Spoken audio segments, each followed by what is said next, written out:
አዳም ወዴት ነህ ያልከኝ በፍቅር ድምፅ ፈለከኝ። በዓለም ታስራ ነበረ፣ በኃጢአት ታስራ ነበር፣ በመንፈስ ታስራ ነበር። ይሄው ያንተ ልጅ ሆናለች ብሎ ለሱ ማስረከብ ለአምላክ ማስረከብ ነው። እኔ ቲፎዞ እንድትሆኑ ያልፈልግም። ተሳታፊ የክርስቶስ ተሳታፊዎች እንድትሆኑ ነው። የቤተ ክርስቲያን መንፈሳዊ ጸጋ ልጆች እንድትሆኑ ነው። ነፍሳችሁ በእግዚአብሔር ስትረካ በገንዘብ አይደለም፣ በምግብም አይደለም፣ በእግዚአብሔር ስትረካ የምስጋናው ኃይል መውጣት ሲጀምር አጥንታችሁም ዕድሜያችሁም አእምሯችሁም የውስጥ ገመናው እግዚአብሔር መንፈስ በሚሆንበት ጊዜ ይረካል፣ ይለመልማል፣ ደስታ ይሰማችኋል። ይሄ ደስታ የሚመጣው ደግሞ በመንበርከክ ነው። ጀመርኳል ያሳፍራችኋል መጸለይ ስትጀምሩ። አሁን ምግብ ላይም ቢሆን እኮ ለቅሶ ቤትም ይሆን ሰርግ ቤትም ይሆን አባታችሁን ሆይ ማለት ከቻላችሁ ማለት ስትጀምሩ ሌሎች በበጎ ሕሊና አይመለከቷቸውም። እንደ አሳፋሪ ነገር ያረጉታል።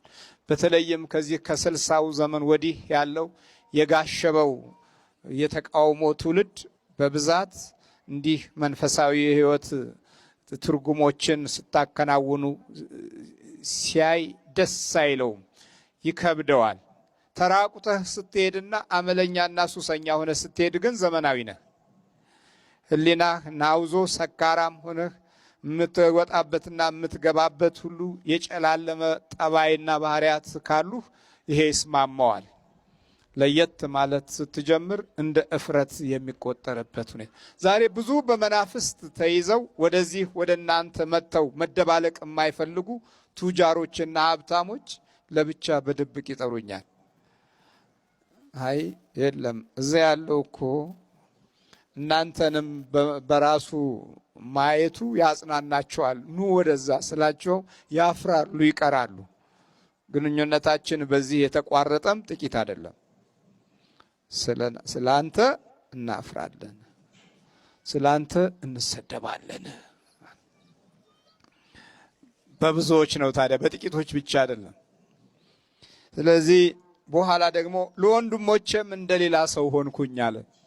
በአንተ ምክንያት ለወንድሞቼም እንደሌላ ሰው ሆንኩኝ። ልክ እንደዚህ እንደሌላ ትሆናላችሁ። በእርግጥም አሁን መጸለይ ስትጀምሩ ያያችኋቸው አንዳንድ ነገሮች አሉ። የሚጸልየውና የማይጸልየው እግዚአብሔርን የሚያመልከውና በማያመልከው መካከል ያለው ልዩነት ብዙ ዝምታ ወይም ብዙ ጫጫታ አለ። በሚያመልከው መካከል ብዙ ዝምታ፣ በማያመልከው መካከል ብዙ ጫጫታ በምሰሙበት ጊዜ ምንድን ነው ይላሉ፣ ይከፋቸዋል። ከአመፃቸው ጋር ህብረት፣ ከቋንቋቸው ጋር ጥላቻ አብራችሁ ካላካሄዳችሁ ደስታ አይሰማቸውም። ወይም እንደኮራችሁ ወይም እንዴት በምን አይነት መንገድ እንደው ድንገት የተነሳ ነገር አለ ብለው ይፈራሉ፣ ይሰጋሉ። ስለዚህ ከሁሉ በፊት የሚያስቀድሙት ጥላቻ ነው። አይ ከቅርብ ጊዜ ወዲህ ዝምታ አብዝታለች፣ በፊት እኮ አብረን እንንጣጣ ነበር ይላሉ፣ ያሟችኋል። ይሄ የእናንተ ዝምታ ግን የእግዚአብሔር መንፈሳዊ ኃይልን ያካተተ ስለነበረ በአጭር ጊዜ ውስጥ የተገነዘባችሁት መንፈሳዊ ግንዛቤ ከአመፃቸው ጋር ህብረት እንድትፈጥሩ ወይም ከወሬኞች ጋር የወሬ ጊዜ እንድታበጁ እግዚአብሔር አምላክ አይፈልግም። ከቃሉ የተነሳ የልቦናችሁ እና የህሊናችሁ ዝግጅት የመንፈሳዊውን ነገር ውበት ስለሰጠው እንዲህ አይነት ጠማማ በሆነ አካሄድ ውስጥ መሰለፍ አስፈላጊ እንዳልሆነ ህሊናችሁ አምኗል። መጸለይ ስትጀምሩ ደግሞ የበለጠ ይሸሿችኋል። አብራችሁ ጀምራችሁ በሚጸልየውና በማይጸልየው መካከል ብዙ ውጊያ አለ። ብዙ ጊዜ ህብረት መንፈሳውያን የማይፈጥሩት በመጸለይና በማይጸለይ መካከል ያለው ድምፅ እንኳ መለያየቱ ነው። ጸለያችሁ የምትናገሩት የሌሎችን ልብና መንፈስ ዝም ያሰኛል። ሰግዳችሁና አምልካችሁ የምትኖሩት ኑሮ የክፋተኞችን መንፈስና ኃይል ዝም ያደርጋል። ስለዚህ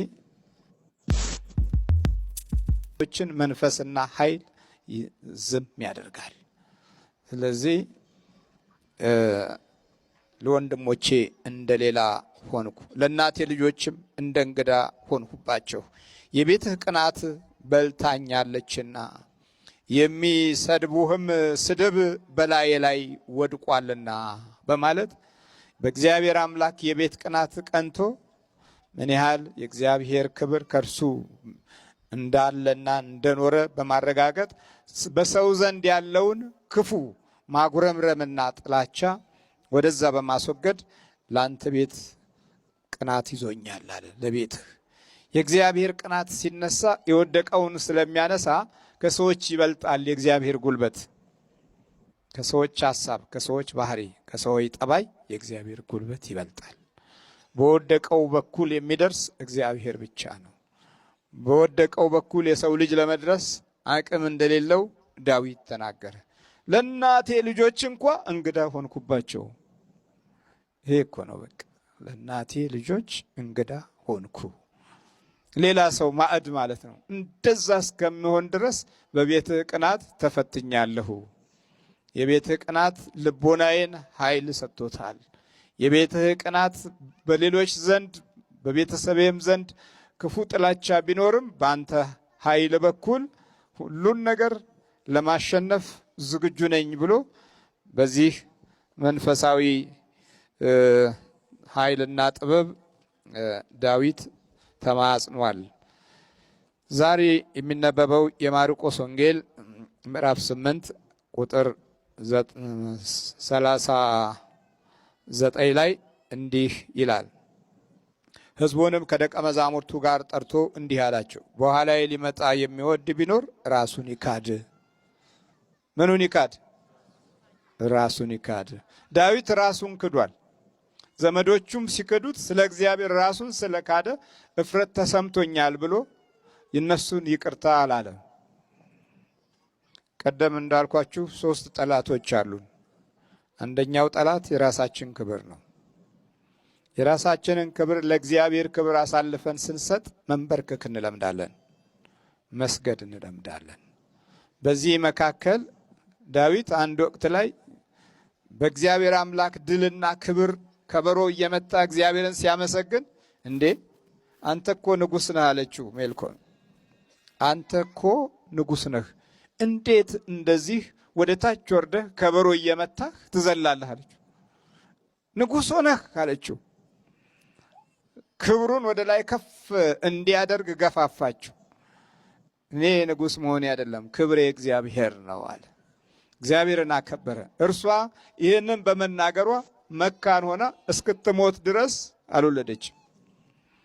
በእግዚአብሔር ክብር ላይ ስለተነሳሳች፣ በእግዚአብሔር ክብር ላይ ቦታ ስላልሰጠችው፣ ለክብር ቅድሚያ ስለሰጠች መካን ፍሬ አልባ ሆና ኖረች። የእግዚአብሔርን ክብር ዳዊት አስቀደመ።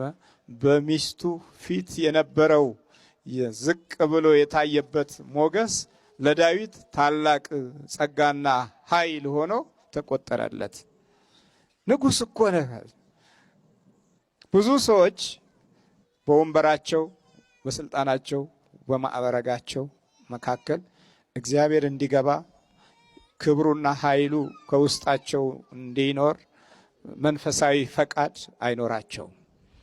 ትልቅነታቸውን እዛው ለመጠበቅ በሚያደርጉት ግብ ውስጥ ብዙ የመንፈሳዊ ልምዶች ያመልጧቸዋል።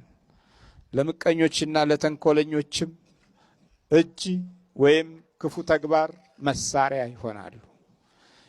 ክብራችንን ስንተው አንደኛው ጠላታችንን ተውን ማለት ነው። ትልቁ ጠላት የሰው ልጆች ለራሳቸው የሚያበጁት ክብር መካከል ያለውን ውጊያ አለመረዳት ነው። ስለ ክብራቸው ሲሉ፣ ስለ ትልቅነታቸው ሲሉ የሚገቡበት ወንጀሎች ግልጽና ስውር ናቸው። ይባል ነገር አያስፈልግም ብዬ ነኝ ያስቀረሁት። ጓደኛዋ ግን ቺሚዚዋ ግን በቤተሰቦቿ የተፈጸመውን ሌላ የመስተፋቅር ታሪክ ደግሞ ልንገራችሁ። ቤት ውስጥ ዘመዶችም አሏቸው ዘመዶች እና ከዘመድ ጋር ነው የምንኖረው አለች። ቤተሰቦችም አለን ዘመዶቻችንም አሉ ማለታቸው ነው። እና የምንበላውን የምንጠጣውን በሙሉ ከኛ ጋር አብሮ ለመካፈል እንዲመች አድርገው ምንድን ያደርጉት ገና ከዛ ከሀገራቸው ሳይመጡ መንፈስ ልከው የኛን ልብ እንዲራራ አንቀበላችሁም እንዳንላቸው ቀድሞ እኛ ላይ መንፈስ ልከውብን የመጡት ሲመጡ መሬት ተነጥፈን የተቀበልናቸው ልብስ እየገዛንላቸው እያበላን እያጠጣናቸው ቤት ውስጥ ገንዘብ እያወጣን ከባንክ እያወጣን ምንም ሳይቸገሩ 2 ዓመት ተቀመጡ። ከዛ በኋላ መንፈሱ ተያዛለች። የመስተፋቅር የዘመድ መስተፋቅር ደግሞ ይሄ ምን አይነት ነው? ገና ከዛ ሳይመጡ እንደው እዛ ኮምቢ ብሎ ለስራ ልመጣ ነበር ልጄ ልልክላችሁ ነበረ ተምረው ከልጆቹ በቃ እዚህ ተቀመጡ። ከረምቦላ ቤት ነው የሚውሉት፣ ጆተኒ ነው ወይም ደግሞ ሌላ ቦታ ላይ ነው የሚውሉት። በቃ በጣም ምንም ልጆቹ ዱር እየሆኑብን ብለው ሲነጋገሩ ላኪያቸው እስቲ ስራ ከተገኘ ወዲያው ለምን ቀድሞ አሰርተዋል። መጡ፣ ይኸው ተቀመጡ 2 ዓመት። አዲስ አበባ እንዲለምዱ እንዲቀመጡ ነው የተፈለገው። ጸበል ቦታ ልጅቷ ስትጮህ ይሄን አጋለጠ ተናገረ። ከዛ ልጆቹ አላምንም፣ እንዴት እናታችን እንደዚህ ትያለሽ፣ እንዴት አባታችን እንደዚህ ታማላችሁ ብለው ሲጣሉ ይደወሉና ይጠይቁ ተባለ። ከዛ ተደውሎ ተጠየቀ። እውነት ነው። ታዲያ ምን ችግር አለው? ይሄ እኮ አንቺ ቤት የእናትሽም እኮ አለ እኮ የእናት አባቶቻችን ከራማ ነው እኮ ምን ችግር አለው? ተከተላቸው ልጆችን ሂድና እዛ ጉዳይ አስፈጽም አብረሃቸው ሁን የዘመዶቻችን ልብ አራራላቸው ብዬ እኮ የተናገርኩት ሌላ ምን አደረኩኝ ብለው እንደ ጥሩ ነገር ተከራከሩ። አጅሬው የታዘዘውን በተግባር ፈጽሞታል። ገንዘብ ከባንክ ቤት ወጥቶ እየበሉ እየጠጡ ልብስ እያለበሷቸው ሊያውም እንግዳ ከመጣ በኋላ ቴሌቪዥን ተቀየረ። ትልቅ ቴሌቪዥን ይገዛ ተብሎ የዚህን ያክል እንክብካቤ የሚያደርግ መንፈስ ነው ለቤታቸው የነበረው። እና እባካችሁን ቤተሰቦቼ ልጆቻችሁን፣ ዘመዶቻችሁን፣ ቤተሰቦቻችሁን፣ እናትና አባቶቻችሁን አስተውሏቸው፣ መርምሯቸው። ከዛ ችግራቸውን እወቁላቸውና መፍትሄ ይሆኑላቸው። መፍትሄ የምትሆኑላቸው ችግሩን ስታውቁት ነው። አመመኝ ብዬ ሆስፒታል ከሄድኩኝ ምንህን ነው የሚያመሲለኝ እኔ እንጃ ካልኩት ምን ነው የሚመረምረኝ? መታመሜን እስካላወኩኝ እንዴት ነው የምታከመው? ሰዎች ሲያዩኝ ወይ ይሄ ልጅ በቃ ለየለት የሚሉ ከሆነ እኔ ግን ጤነኛ ነኝ ብዬ ማስብ ከሆነ እንዴት ነው ምንድነው? ስለዚህ መተያየት አለብን። እኔ አይኔን እንደዚህ ስል ልጆች የምን ልማድ አለባቸው እንደዚህ ብዬ አይኔን እንደዚህ ካልኩኝ እነሱም አይናችሁን ጥረጉ ያልኩ መስሏቸው ይላሉ። እንደዚህ ይላሉ። አይ የራሴን የጠረኩት ብዬ ነግራቸዋለሁ። አይኔ እኮ ጥረጉ ያልኩ በምልክት ነው የምንግባባው። እንግዳም ቁጭ ብሎ ቤት ውስጥ ዝም ብዬ እንደዚህ ካልኩኝ እነሱም ይላሉ። ምልክት ማሳየት ያስፈልጋል። ችግር እንዳለባቸው የሆነ ነገር እንዳለባቸው ጠረግ ማድረግ እንዳለባቸው ስትሏቸው ልጆቻችሁ እነሱም ባይናችሁ ስትሉት መለስ ይላል አይደል እንዴ? ልክ እንደዛ ወዳጆቻችሁን ቤተሰቦቻችሁን ምልክት እየሰጣችኋቸው ይስደቧችሁ፣ ከፈለጉ ፋራም ይበሏችሁ። ይሄ ዝም ብሎ ተረት አልሰማም ይበሏችሁ። ተናገሩትና ይውጣ። ከፈለገ የፍርድ ቀን ፍርድ ይሁንባቸው። ብሏችሁ አልነበረ? እግዚአብሔር እንኳን አንድ ቀን እኮ በጓደኞቻችን በኩል መጥቶ ነግሮን አልሰማ ብለን ወድቀን ሞተን በፍርድ ቀን በዚህ ጓደኛ በኩል በዚህ እህት በኩል በዚህ ቤተሰብ በኩል መጥቼ እንዲህ ብዬ አልነገርኩህም አንተ ነበርክ እንዴ ልትሉት ነው? እንደዛ አይነት ነገር እንዳይሆን እናንተ በትችሉ ሰው የሚነግራችሁን መስማት፣ ግን መመርመር። መጥፎ ምክር ልትመከሩ ትችላላችሁ። ለምሳሌ ከ10ቱ ትእዛዛቶች ውስጥ አንዱ እናትና አባትህን አክብር ይላል አይደለም? ባልንጀራህን እንደራስህ አድርገህ ውደድ ይላል። የትኛውን አይነት ባልንጀራህን እንደራስህ አድርገህ የምወደው? ሁሉንም ሰው ውደድ አይደለም ያለው። ሁሉም ሰው ሊወደድ ይችላል፣ ግድ ነው፣ ትክክል ነው። ሁሉም ሰው ውደድ፣ ባልንጀራህን እንደራስህ አድርገህ ውደድ ሲል ባልንጀራ ማለት አብሮህ ካንተ ጋር ምግብ የሚበላ ሚስትም ልትሆን ትችላለች፣ ዘመድም ሊሆን ይችላል፣ የሥራ ባልደረባ ሊሆን ይችላል። ከጎን ያለውን ሰው እንደራስህ አድርገህ ውደድ። የሱ ደሞዝ ያንተ ደሞዝ የሱ። ይሄ ምን ማለት ነው? አትቅና። ሁለታችሁም ጉልበታችሁን አፍስሳችሁ ነው የምታገኙት። በሱ ደሞዝ አይን ሀያፍጥጥ ማለት ነው። እንደራስህ አድርገህ ውደድ። የሱ ቁስል፣ የሱ መጎዳት፣ የሱ ሐዘን ያንተም ይሁን ማለት ነው። በተዘዋዋሪ መንገድ ግን እናትና አባትህን አክብር ስለሚል ቡና ስላፈሉ ስለካድ ደግሞ ካድም ማለት አይደለም። ጫሌ ስላመለኩ ጫሌ አምልክ ማለት አይደለም። ገና ግን አክብር ስለሚል እናቴ እንደዚህ አርጊ ስላለችኝ እናትና አባትን አክብር ስለሚል አደረኩ ልንል ነው አይደለም። መመርመር ያስፈልጋል። ክፉውን ከደጉ ማወቅ ያስፈልጋል። እና እየመረመረን ነው መኖር ያለብን የሚል ሐሳብ ነው ያለኝ። ለዛሬ ይበቃናል መሰለኝ። ይሄንን ልጨርሰው ነው ወይስ ሰይጣን አጋንንት ነው ባብሾ የገባው? አጋንንት ሰይጣንም አጋንንትም ነው። እና ለትምህርት ያስገባህ ምን ቅዱስ ነገር ታሰራዋለህ? ቅዱስ ነገር ታስባለህ? በትምህርት ውስጥ ገብተህ ቅዱስንም ሰይጣንንም አስመስዬ አወጣዋለሁ። አስመስዬ ሰይጣንንም ቅዱስንም አስመስዬ አስቀኘዋለሁ። ታስቀኘዋለህ? አብረህ ገብተህ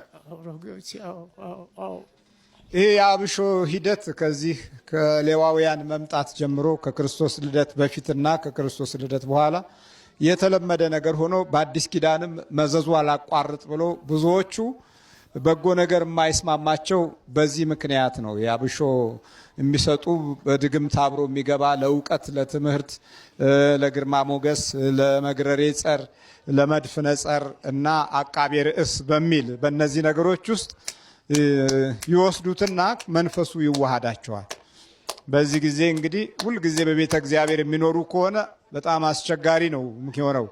ምክንያቱም ያ የገባው መንፈስ ቅዱስ አይደለም፣ የገባው መንፈስ ቡሩክ አይደለም። እውቀቱን የዓመቱን በ6 ወር ሊጨርሱ ይችላሉ። የ2 ዓመቱን በ1 ዓመት ሊያስጨርሳቸው ይችላል። የሚያሰራቸውና የሚያከናውናቸው ግን የተባረከ ነገር አይደለም። ለዚህ ነው ብዙ ጊዜ መንፈሳዊ ጉዞአችን የተዳከመው። ይሄ የአብሾ መንፈስ ይገባና የተባረከ ነገር፣ የተባረከ ጊዜ፣ የተባረከ ዘመን አያመጣም። የሚያመጣው ክፉን ነው። የሚያገናኘውም ክፉን ነው። ደብተራ ባላንተ ቧጥና ውጣ ከዚህ ከልጁ ላይ ቶሎ በል ተቆር ተነስ እኮ አልኩ። ስንት ዓመት ነው? ለዋ ላይ ስንት ዓመት ነው? 20 ዓመት ይበልጣል። ዓመቱን አታውቀውም? አንተ ተቆረበቡ። አቤት ወደዚህ መሄድ ነው የፈለግከው ወይስ ማወናበል? ከሚስቴ አለያየኸኝ። ምን ልፈልግ ቁጭ እላለሁ? ሚስቴን አጣሁ። ስንት ዓመት ሙሉ አብራኝ የኖረችውን ሚስቴ እድሜ ልክ ነው ያለው። እድሜ ልክ ነው አይደለም፣ ግማሽ እድሜ ልክ አይደለም ያስኳት። ግማሽ ነው። ከየት መተህ ነው ያስኳት? ግማሽ ነው። ከዛው ከአርጆ አብራጃ ነው ያስኳት። አርጆ ሀገር ነው። አርጆ ስትመነኩስ አብረን የመነኮስከው? አዎ አብረን የመነኮስኩ። ለምን አብረህ ትመነኩሳለህ? እኛ ስራችን ነው። እዛ ላይ ቁጭ እንላለን። እነሱ መቆርበው ምናምን ብለው ጠበላቸውን ጠጥተው ሲሄዱ ከዛ ደግሞ ወጣን ቆብ እንላለን። ምን ነው ይሄንን አታውቅም እንደ አንተ? እያወክ አሳድጌ ጉድ አረከኝ። ባሏን ጥራው ና። ባሏ የምን ባል ነው የምታወራው? እኔ ነኝ እኮ ባሏ። የምን ባል ነው የምታወራው? ከተፋታ እንጂ ከዚህ ነኝ እኮ ባሏ። እኔ ነኝ። የምን ባል ነው የምታወራው? ተው እንጂ እኔ ነኝ እኮ ባሏ። አታውቅም እንደ ይሄንን? አላውቅም እኔ እንደ ባሏ እኔ ነኝ። የምን ባል ነው የምታወራው? ና ባሏ ይኸው እኮ። የምን ባል ነው የምታወራው? አንተ ባል ነህ እንዴ? ወንድም አይደለህ እንዴ? እኔ ነኝ እኮ ባሏ። እኔ ነኝ ባሏ። እኔ ነኝ በል እንጂ አንተ እኔ ነኝ ባሏ። ይኸው አይደለም እያለ እኔ ስንት ዓመት ባለቤቴን የእሱ ሚስት ትላለህ? የእኔ ሚስት ነች። አሳድጌ ነው ያገባኋት። ለዚህ ያበቃኋት እኔ ነኝ። ብዙ ነገር ያደረኩላት እኔ ነኝ። ቆይ እንጂ አሽከሬ ነበር እንጂ ባልታረገው እንዴ? የኔ አሽከር እኮ ነው እሱ። አሜን ነበር። አሜን ብሎ ተንበር እኮ አሜን የሚለኝን ባልታረገው እኔ ነኝ እኮ ባል። የማታውቀውን ነገር እኔ ልንገርህ። እኔ ባል ነኝ፣ እሱ አሽከሬ ነው። አሜን እያለ እንዴት ነበር ምን? እስቲ እንዴት ነው አሜን ስቆጣ ሀይ ስል አሜን ብሎ ያባብለኛል። ያባብላል? አዎ ብዙ ናቸው የሚያባብሉኝ እንጂ ምን ባል ነው የምታወራው? ባልማ እኔ ነኝ እንዴ? አዎ ስንት ዓመት አሳድጌ በውርስ ነው የመጣሁት። ያያት ነኝ። የትም እንዳልወርቅ አሳድጌ እዚህ ያደረስኳት እኔ ነኝ። ሚስቴ ነች። ሚስቴን እኮ ነው ላፋታ ብለህ የተነሳው አንተ። ወይ አንተ በርበሬ፣ ሽንኩርት፣ ጤፍ ያግዛል ማለት ነው። እኔ በለፋሁት እሱ ይጠቀማል እንጂ ምን እኔ ትንሽ ስለሚያበሳጨኝ ቢቀር ነው የሚሻለው። ያናድደኛል በጣም። ቆይ ተነስ። በርበሬና ሽንኩርት መች ቻልክ ታዲያ? ባልከውንክ ሁሉንም ችዬ እሰራለሁ እኮ ስራዬን እየሰራሁ እኮ ነው እዚህ ያደረስኳት ይላል። እሱ እየሰራ አይደለም እኔ እየሰራሁ። እንደ ብዙ ነገር ገቢ አለኝ። አንተ አትመሰክርም? እንደ ሀቁን ታልመሰከርክ እንግዳውን የመሰክራለሁ። ቆይ ራሴን ያኖርኳት። ቆይ ስማ፣ ስንት ኩንታል ጤፍ ገዝተሃል አንተ? ሁሉንም የማቀነብረው እኔ ነኝ። እግዚአብሔርን ባላመንኩበት ሰዓት ላይ ሰርቶ ሊሆን ይችላል። አሁን ግን ውሸቱን ነው። ከውጭ ሀገር ድረስ እያስመጣሁ መተኛ አልጋውን እንኳን እኔ ነኝ የገዛሁት። አላየኸውም? እንዳልጋውን ሁሉም እኮ የኔ ነው። አንድ አልጋ አለና ከዛ አልጋ ላይ ተነስ ይለኝ ነበረ። ተነስ ይላል። ለምንድን ነው ስለው እኔ ነኝ ሰርቼ ያመጣሁት አለ። ለምን በበፊቱ ጊዜ እህቶቼንም ገዝቷቸው ስለነበረ ይቆጣጠራቸው ነበር። አዎ እንዴ አሁንም ድረስ እነሱ ጋር አለ። እኔ ጋር ግን በስላሴ ስም አይችልም። እሷ ነች ጥላቴ፣ እሷ ነች። ልንገርህ ተመጀመሪያ እስከ መጨረሻ እሷ ነች። ፈረስ ልትሆነኝ ያልቻለችው እሷ ነች። እሺ እሱ ግን ተመችቶኛል፣ ይመቸኛል። መቼ? አሁን ነው ድሮ? ድሮ ሄደ። እሷ ብቻ መለኩሴ የሆነችብኝ። ከኔ ሌላ እሱ ብቻ ነው የደፈረኝ እንጂ ሌላ አልደፈረኝ። ለምን? እሱ ብቻ ነካኝ። ተሳሳትኩ እንጂ የተጠነቀቅኩ ነኝ። ተከለክላለሁ። አዎ አልወድም። ለምን አልወድማ? እኔ እኮ ወንድ ነኝ። ማን ነው አንተ? እኔ ጠቋር አባቡሌ። ታዲያ ሚስት ማን አግባለ? ሚስቴ ነቻ። ከመጀመሪያ እስከ መጨረሻ ሚስቴ ነች። የት አለ የመዘጋጃ ቤት? ቀበጣለሁ። ሌላ ወንድ ሲመጣ አላስደርስም። ለምን አላስደርስም? ሚስቴ ነቻ፣ የኔ ነቻ። ባሳደግኩ እዚህ ባደረስኩ። ማን ባሳደገ ማን ምን አገባው ይልሃል አንተዬ። ምን አገባው? እኔ ሲበቃኝ ነው እኮ እሱ የተነሳው። እኔ ጨርሼ በቅቶኝ ነበር። በቃ ታግዬ ሲበቃኝ፣ አሁን ደግሞ በተራው መነሳቱ ነው። አሁን ታዲያ እንዴት ይሻላል? አሁን አፋታኝ እንደ ሚስቴ ምን ላርግ? ተው ሚስቴ አትበል። እሱ ነው ሚስቴ እኔ ነች። አልገባም እንዴ? ስንት ዓመት ሙሉ አሳድጌ ያገባኋት እኔ ነኝ። በመዘጋጃ ቤት ነው። አልወድም፣ አላስጠጋትም። የነካት የለም። በመዘጋጃ ቤት ነው ያገባሃት። ማዘጋጃ ምናምን የኛም ማዘጋጃ የተለየ ነው። የእናንተ ጋር አይደለም እኮ። ተዘጋጅ ከነ ሰራዊት። ስንት ናችሁ ሰራዊት? 2 አንድ አይነ ጥላ ጀግናው ጠቋር አባቡሌ አንድ አይነ ጥላ አጓራለ 2 አጓርተን ጨርሰናል። አንተ ለማስተማሪያ ነው በቃ ያለው የምታጓራው። እስቲ እንዴት ነው እኛ ስታጓራ? እንዴት ነበር ስትነሳ መጀመር አይሆነው ፎክረህ ምናምን ፉከራ አይ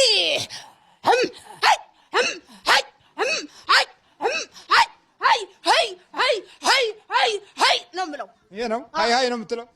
ብዙ ከብቶችም እንደዳን አሜን ሲሉና ያረጋጉልኛል። ቡናዬን ምንን ያቀራርቡልኛል። ይህች ርኩስ ግን ከመጀመሪያ እስከ መጨረሻ ትቃወመኝ ነበር። ጠይቀው ትቃወመኝ ነበር። በጣም ተዘጋጅሽ። የእሷ ተቃውሞ እዚህ አበቃኝ። አልፈልጋትም። ገምታኛለች፣ ካርፍታኛለች። ዛሬ ደግሞ ቀጠቀጠችኝ። ተንበርከክ አንተ የደብተራ ቁራኛ ተንበርከክ። አፍለውጣ አፍላይ በኢየሱስ ክርስቶስ ስም በል እንጂ አንተ በኢየሱስ ክርስቶስ ስም፣ በስላሴ ስም፣ በወላዲተ አምላክ ስም፣ በቅዱስ ሚካኤል ስም፣ በቅዱስ ገብርኤል ስም፣ በቅዱስ ዮሐንስ ስም ወደ ሲኦል እንገባለን። ቶሎ 7 እጩ ነው። ቶሎ በል ዘበር ገዝ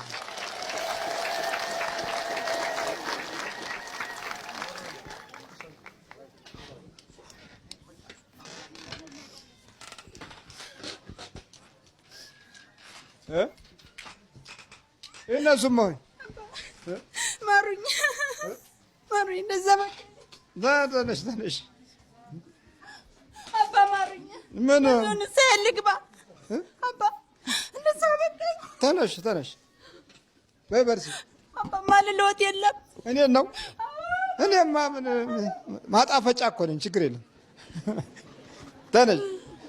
እናንተ የዓለም ጨው ናችሁ ነው የሚለው ቃሉ። የኛ ተገልብጦ ደግሞ ያው ሌላ ነው። ይነሱማ ወይ በክፋት የተያዘ ከክፉ መናፍስት ጋር የመበቀል ክፉ ጠባይን የለመደ እና የራሱን ክፉ ጊዜ የሚፈጥር የራሱን ክፉ ጠባይ የሚያስፋፋ በሚሆንበት ጊዜ ታሪኮች መላቅጣቸውና ቅጣምባራቸውን ያጣሉ። ስለዚህ እዚህ የምናየው እውነት ግን ያው እስካሁን ድረስ የያዕቆብ ጉድጓድ አለች። እንደዛው ስሟም አልተለወጠም። እስካሁን እኮ ነው ይሄ ያዕቆብ ጉድጓድ ነው ብለው ያስጎበኙናል። መድኃኒታችን ኢየሱስ ክርስቶስ ሳምራይቱን እዚህ ነው ያገኛት ብለው አሁንም ድረስ ይነግሩናል። እኛ ወደ ጥንታዊ ገዳማት ስንሄድ አባቶቻችን ያከናወኑትን እንሰማለን። ግን ያንኑ ሁኔታ ደግሞ ለማጣረስና መልኩን ለማስለወጥ የሚደረገው ዘመቻ የነጮቹ ትግል ብቻ አይደለም፣ የራሳችንም ክፋት ሁሉ ጭምር አለበት። ወዳልሆነ መንገድ ለመውሰድ ከቤተ ክርስቲያን መንፈሳዊ ጉዞ ታሪኩን ለመቀየርና በዓለማዊ ንድፈ ሐሳብ እና እንደዚሁም ደግሞ በዘመኑ ሳይንስ ይዘት ጥላ ውስጥ አስገብተን ለሌሎች ዓለም ለመስጠትም አንዳንዶቻችን የተዘጋጀንበት ጊዜም ነበረ። እነ ቅዱስ ላሊበላ ሰሩት ከማለት ይልቅ አንድ ግሪካዊ መጥቶ ይሄንን ሰራ ለማለትም የሚዳዳቸው ብዙ ምሁራኖች አሉ። እውነተኛውን የሕይወት አምባቸውን ትተውና ረስተው በእግዚአብሔር ክብር የሚከናወኑትን የታሪክ መንፈሳዊ ጉዞዎችን ለማጨላለም እና ትውልዱን ባሎ ለማድረግ ዘመቻ የሚያከናውኑ ጥቂት አይደሉም። ይሄ ደግሞ ያው እንደዚህ ነው። ታሪክን መመረዝ የዚህ የሌላው የባዕዳን ዓለም ገጽታ መለያ ነው። እዚህ የሚነግረን ይኸውላችሁ የያዕቆብ ጉድጓድ ነበረ።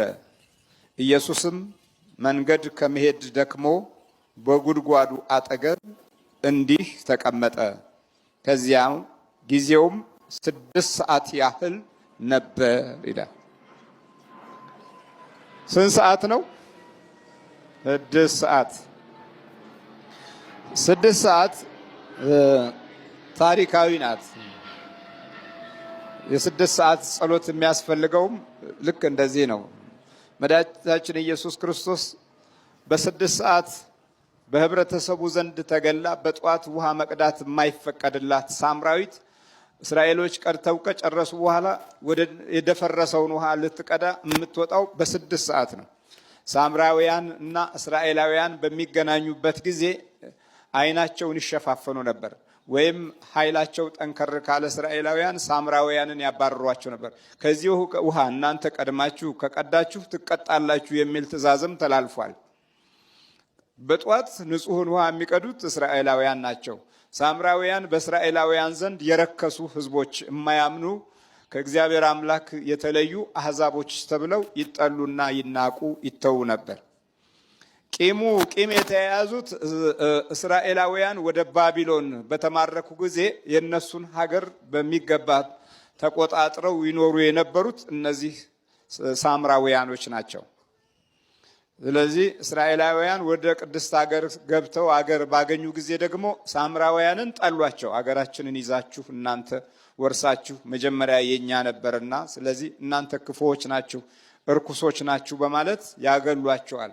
ቀድመው አገር በመያዛቸው ምክንያት ቂም አድሮባቸው ስለነበረ በዚህ በውሃው ጉድጓዱ ጋር ይጣላሉ፣ ይለያያሉ። በመሆኑም 6 ሰዓት በሚሆንበት ጊዜ በእስራኤል ምድር ፀሐይቱ የምታቃጥልና የምታደክም ሰዓት ናት። በቀዝቃዛው ክፍለ ጊዜ አዳም ወዴት ነህ ያልከኝ፣ በፍቅር ድምፅ ፈለከኝ። አልብሰኝ ነጩን ልብስ፣ እወድሃለሁ ኢየሱስ፣ አከብረሃለሁ ክርስቶስ።